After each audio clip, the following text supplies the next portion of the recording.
Okay, so as you guys heard, my name is Tatenda A. I did my action research project on decreasing racial disparities of permanency of children in foster care. As Dr. Sharon Lynn shared, I've been working in foster care for over 10 years, and it's been a passion of mine to make sure that Black and Brown children in foster care are given a chance to reunify and to find permanent homes, and to put families back together when they've been impacted by trauma and crisis. And so when I started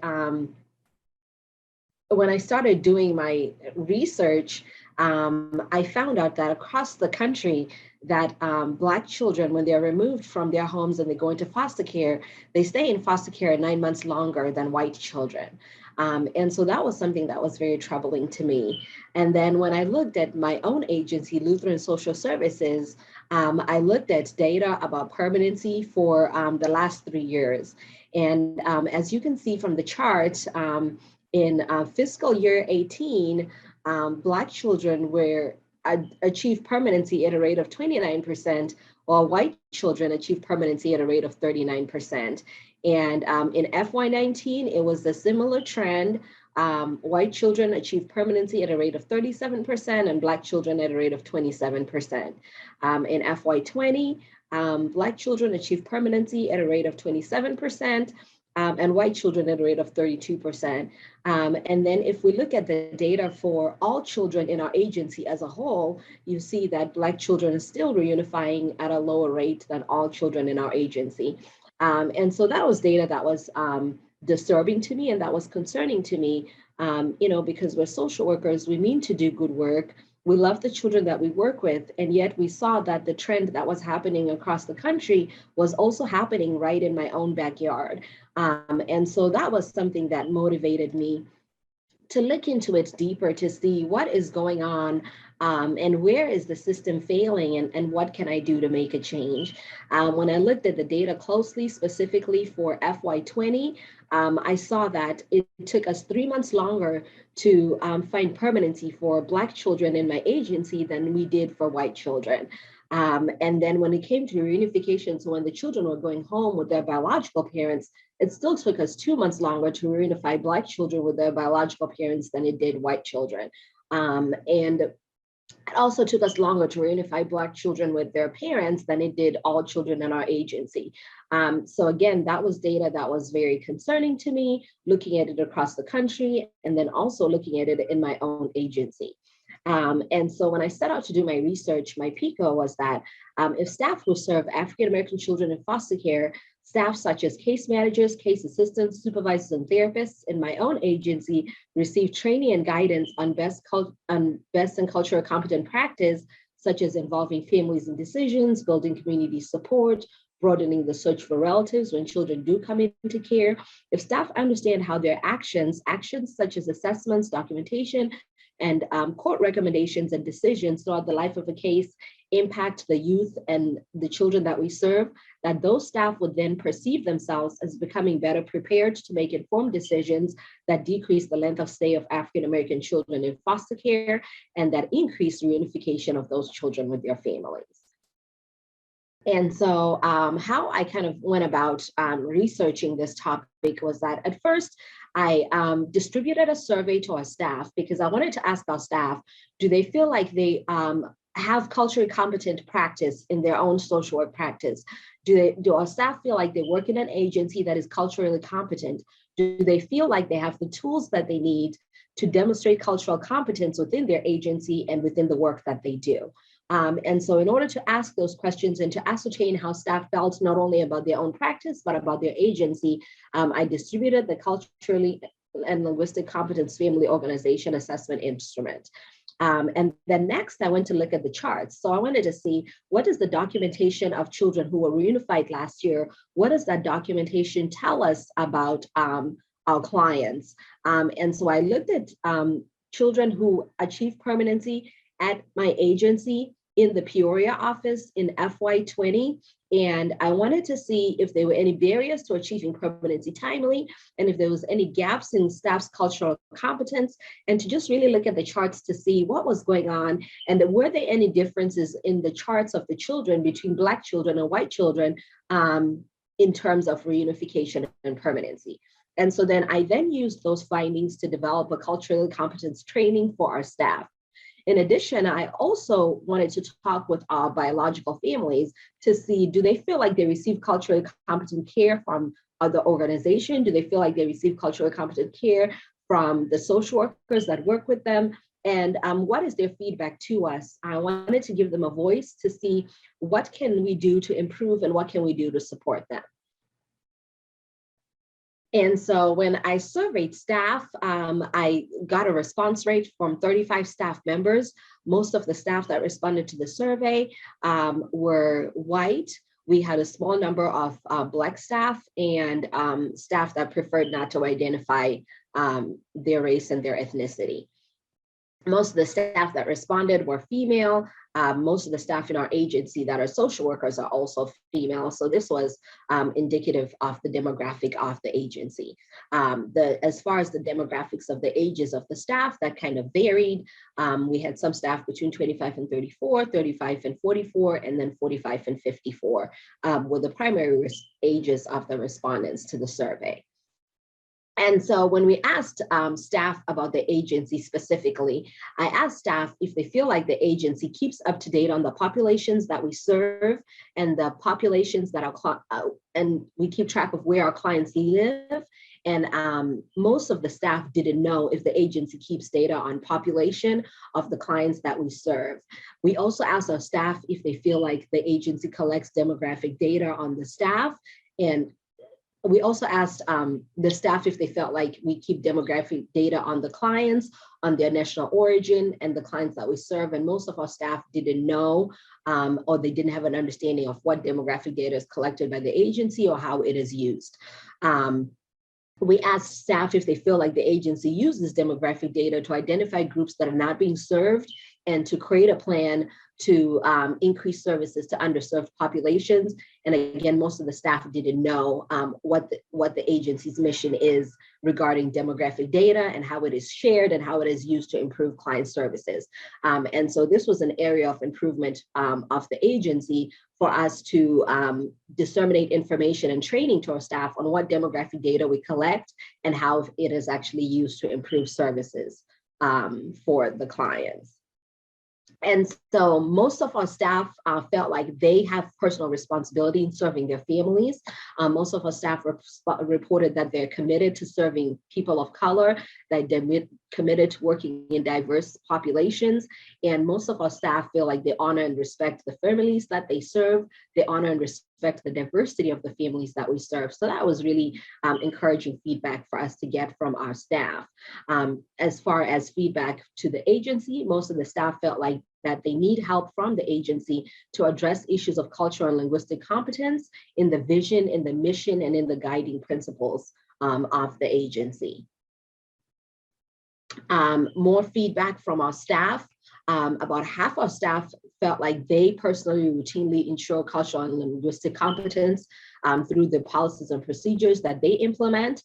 About half our staff reported that they don't know if the organization requires regular in-service training or training on cultural and linguistic competence. So this was an area of improvement for the agency to make sure that we have cultural competence training and that is offered to staff and that staff know about it and that they're given an opportunity to attend. 46% of staff reported that they routinely ensure cultural competence training through their practices that they have. And 33% of staff reported that the agency routinely has content that is tailored to the unique needs and concerns and values and beliefs of the cultural groups that they serve. And so this was also an area of feedback for the agency to make sure that we are tailoring our cultural competence training and that we're providing our staff the tools that they need to provide culturally competent care. 30% of the staff reported that they routinely, that the agency routinely makes sure that diverse families and youth are part of a peer support group network. And so that was another area of feedback for the agency, to make sure that we have a peer support group for us, for our clients, and that our clients feel like they work with people that look like them, and that they have people that have been through similar situations as them, to be able to support them. 25% of the staff reported that the agency routinely includes cultural and linguistic competence in all of our planning activities in terms of our strategic plan, our budgeting, and our programming. And so this is, I think, an issue where we as an agency need to communicate to our staff what we're doing in terms of including cultural competence in our budgeting, in our planning, and in our programming, because at Lutheran Social Services, we do have an EDI committee, and we do have a commitment to cultural competent practice throughout the organization. And so in summary, our staff wanted the agency to adapt strategies to advocate for cultural competent values, beliefs, and experiences and practices for the families that they serve. They wanted more support in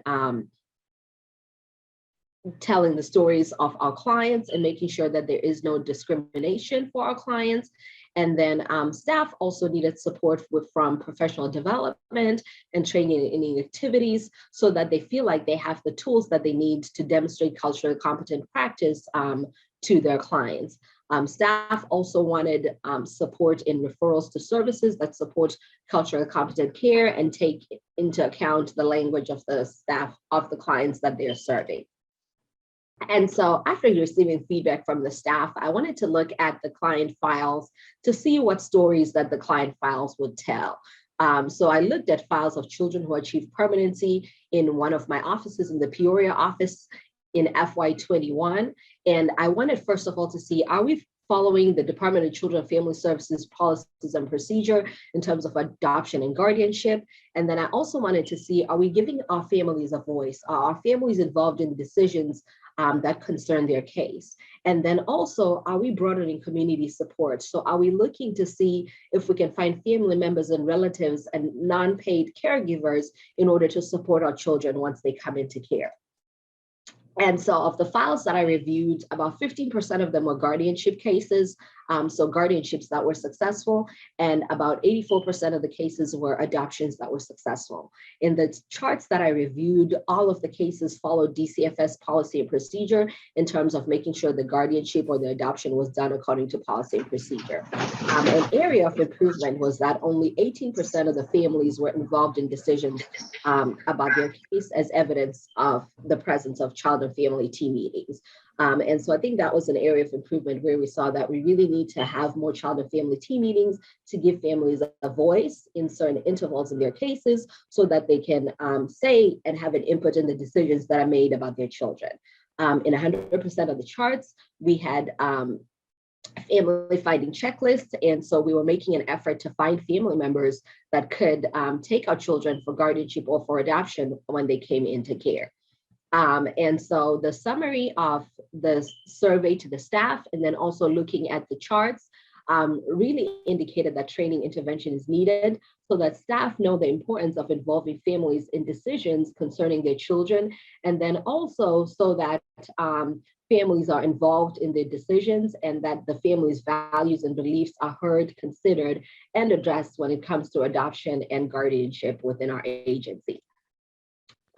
When I distributed the survey to our biological parents to see if they think we provide culturally competent services, we had a low response rate. We had a low response rate, especially from the African-American community. And so that made me think that there's work that needs to be done in terms of building relationships with our African-American community so that they are comfortable sharing their feedback and they're comfortable sharing information on how they feel and if we provide culturally competent services.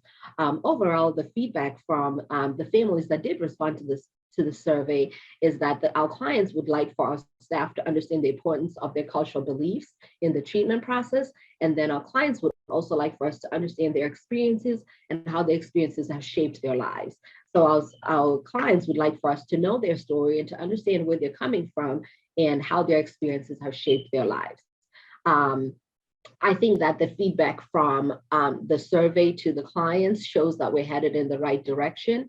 The next steps regarding that is that we need to build better relationships with our communities and with our families that we serve, and especially with families of color, so that they are comfortable giving feedback and sharing their experiences without a fear that it's going to affect or impact their case negatively. And so specifically, when we're looking at the Iowa Cultural Understanding Assessment Client Form and looking at the feedback from the biological families, our biological families felt like staff understand some of the ideas that they have about their culture, their race, and their ethnic groups. So that was really encouraging. Our biological families felt like staff understand the importance of their cultural beliefs in the treatment process. Our biological families also felt like staff listen to them and they listen to their family when they talk. So that was really encouraging feedback because, I work in an organization with brilliant social workers. There are people who love their clients, who love the work that they do, that are passionate about the work that they do. And so it was really encouraging and validating to hear feedback from the staff, and for the staff to be able to share that they do feel like they're heard and that they're listened to, and that their culture is included in their treatment process. Feedback that our clients gave is that they would like for the agency and for the staff to do more in terms of getting them services that are aligned with their spiritual beliefs and getting access to clergy and spiritual leaders throughout their process and the involvement in the foster care system. In general, about half of the clients that were surveyed felt like we understand their problems and where they're coming from. About half of the clients that were surveyed felt like they were treated with respect for the most part. And so those are areas of improvement for our staff to be able to articulate and demonstrate that respect so that our clients feel heard. Feedback that our clients had is that they want us to be flexible in providing services and alternative approaches to treatment to be able to meet their cultural and ethical and treatment needs. And I think part of those constraints are because of the requirements of the Department of Children and Family Services and the requirements of the services that are expected by the courts that we refer our clients to. So I think this is definitely feedback that we would have to work with the department and work with our service providers and also work with the courts so that our staff feel like they have the opportunity and the freedom to refer clients to alternative treatment approaches and to treatment approaches that meet their cultural and ethic treatment needs as well. And so in terms of the training, the cultural competence training that I provided to staff, I trained about 41 staff members. There were 2 program directors, 5 supervisors, an administrative assistant, and then the majority was case managers. The training was based on the National Association of Social Workers Standards and Indicators of Cultural Competence. Specifically, the standards and indicators of cultural competence that we looked at were ethics and values, self-awareness, cross-cultural knowledge, and cross-cultural skills. Participants also received instruction on the building blocks of cultural competence. I held 2 training sessions, and each training session was about 2 hours in length. And in the training, I was looking to increase the knowledge of the staff of cultural humility, to increase the knowledge and the awareness of the staff of privilege and power, and not only privilege and power, but also to know how privilege and power normalizes some identities over others, and also for staff to be able to describe the concerns that arise when the values, beliefs, and practices of their clients differ from the dominant culture. In addition, I also was looking to train staff so that they're able to evaluate the strengths and challenges and the opportunities for growth through using the building blocks of cultural competence. I was training staff on having an open attitude, self-awareness, awareness of the clients that they serve, cultural knowledge of the clients that they serve, and then also cultural skills and understanding of their clients. And so based on the feedback from the survey from the staff and based on the NASW cultural competence indicators, staff were trained on ethics and values, self-awareness, cultural humility, and embracing culture as central to social work practice. I also wanted staff to gain a knowledge of the populations that they serve, and then also to identify problems when the values, beliefs, and the practices of our clients differ from that of the dominant culture. And when I had a post-training survey, I think one of the things that I saw, because I had a low response rate, is that after the training, I emailed the survey to the staff for them to provide their feedback. And we know social workers have a lot going on and they're busy. And so I think in the future, in the training, I will have a survey right there so that after the training, staff can provide their immediate feedback and it doesn't have to be a follow-up item. As far as the demographics of the people who did provide their feedback, most of them were female and most of them were white.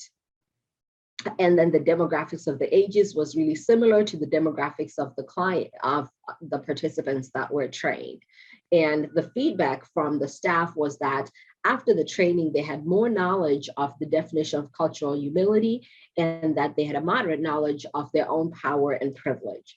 Staff also reported that they had increased knowledge of how privilege and power is affected by their work and how privilege and power dynamics play into account with interactions with their own clients.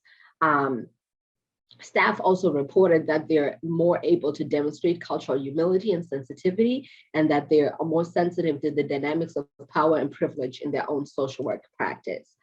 Staff also reported after the training that they had a greater appreciation of their cultural identity, and then also the identity of others, specifically the clients that they serve. Staff reported that after the training, they had a greater knowledge of how culture is central to their practice, and that they had a greater awareness of the importance of developing specialized knowledge about their clients, and specialized knowledge about inclusivity, not limited to history, tradition, values, systems, and artistic expression of their clients. Staff also reported that in terms of them being able to describe the characteristics of cultural responsiveness of services, that remained relatively the same. Staff reported that they had a moderate ability to develop strategies to better engage their clients, especially when their clients' culture and background was different from their own. As far as the lessons and next steps that I learned in the future, I think it'll be prudent to evaluate the training intervention and how it is influenced by service delivery and cultural competence at LSSI. In the future, next steps would be to have this cultural competence training be across the agency, to have more of our staff trained in cultural competence, and then also to build relationships with our families of color that we serve and to build trust with them so that when we're soliciting their feedback on cultural competence services, that they feel comfortable giving that feedback to us about how we're doing and how our services can improve. LSSI, my agency, is reviewing data that was presented to them in an effort to implement this training throughout the organization. We also have an EDI committee that is committed to issues of cultural competence, diversity, equity, and inclusion.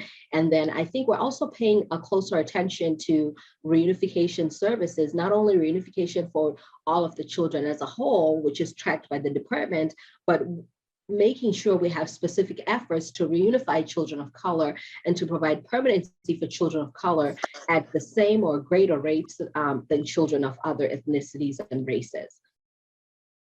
And when I talk about the impact of MPLD, I really try not to cry because this program has been so amazing to me.